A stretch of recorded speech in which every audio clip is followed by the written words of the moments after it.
With all due respect, Deputy Speaker, that is not his call, that is our call. We have already directed the Department of Justice to bring him in, whether or not he cooperates with the Department of Justice. So I hope that settles the issue. Therefore, despite that uncertainty, the committee is downright decided to call him this coming Monday.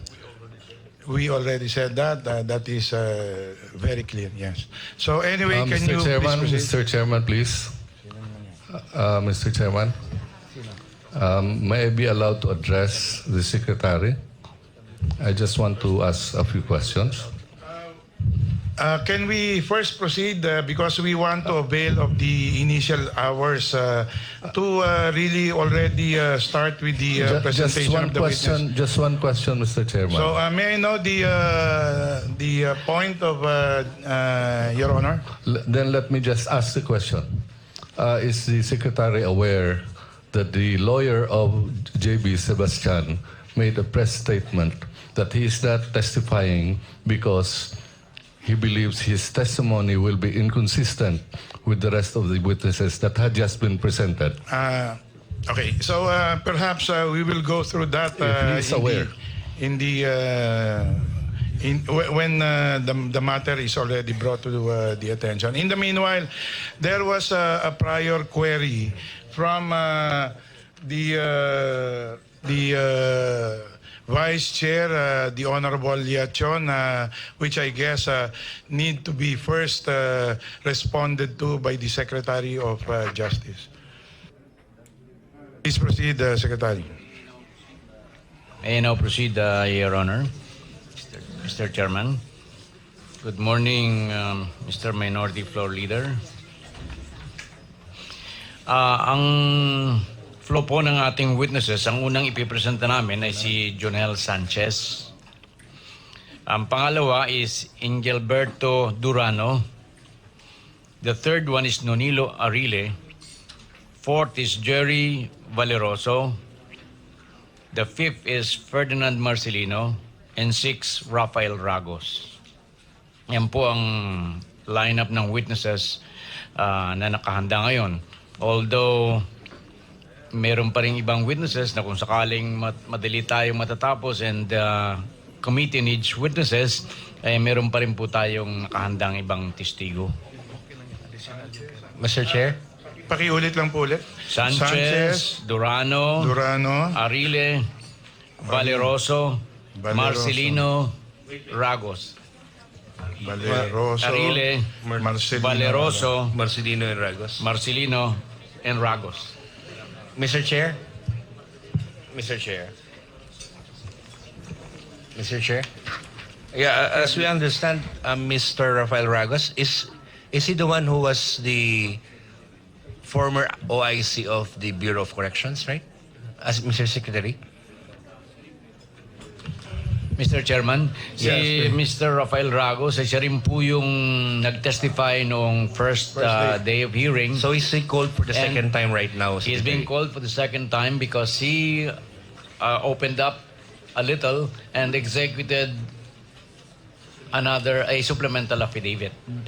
By the way, Mr. Chair, is the supplemental affidavit already submitted to the committee?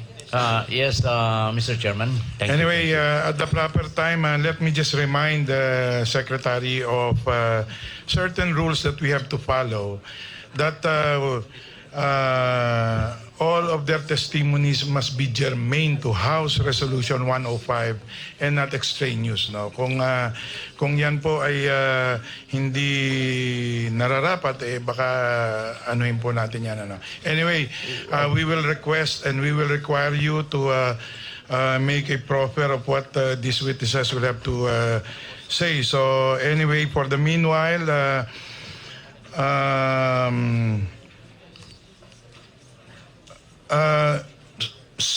what is your pleasure with respect to these witnesses who have not been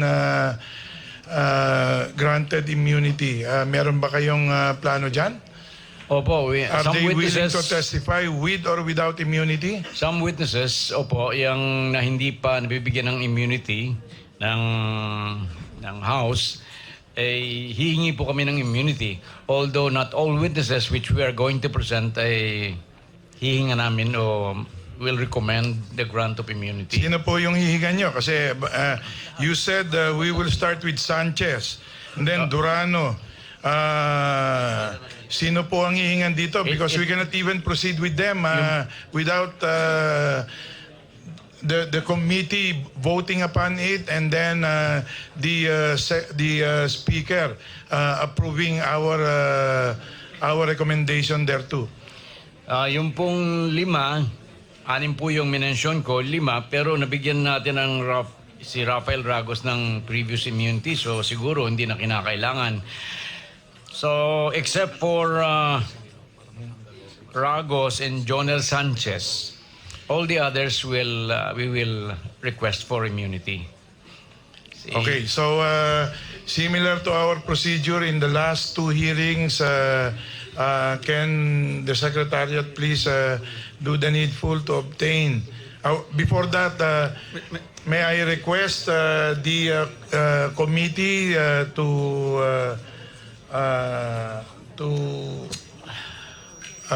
determine what would be the pleasure of the members insofar as the grant of immunity of Sanchez, Durano, Arile, Valeroso, and Marcelino. Mr. Chairman, Yes, Majority Floor. we have just been handed these 5 affidavits and we have not gone over them. May we be given time to read them to determine if their testimonies are necessary and whether the grant of such immunity is likewise necessary.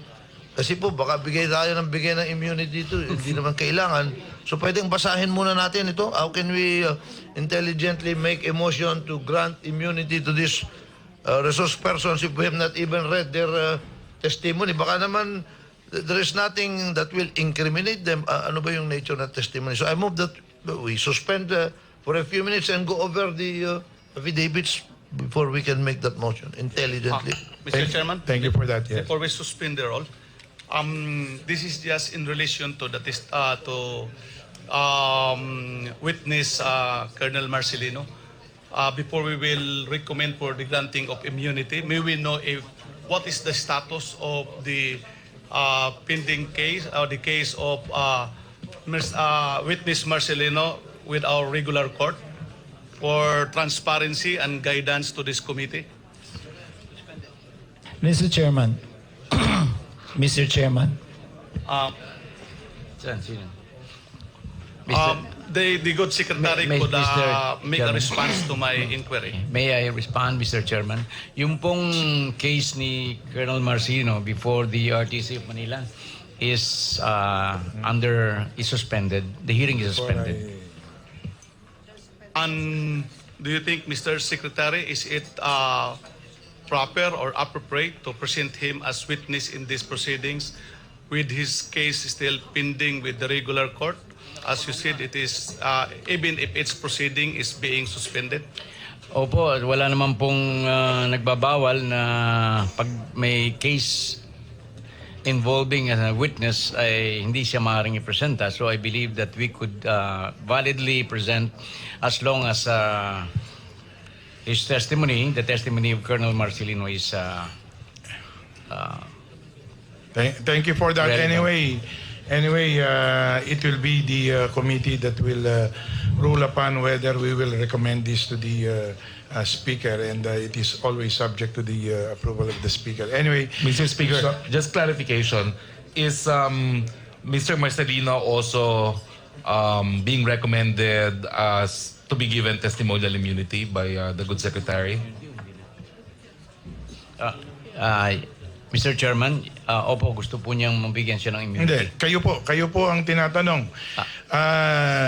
Ang department po ba is predisposed to recommending him to be granted immunity? Yung Ganun lamang pong sasabihin niya dito before the House. So, we will recommend immunity, Mr. Chairman.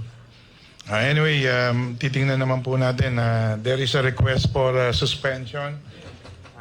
Any more, Mr. Chairman, before we suspend, Congress No. Bill?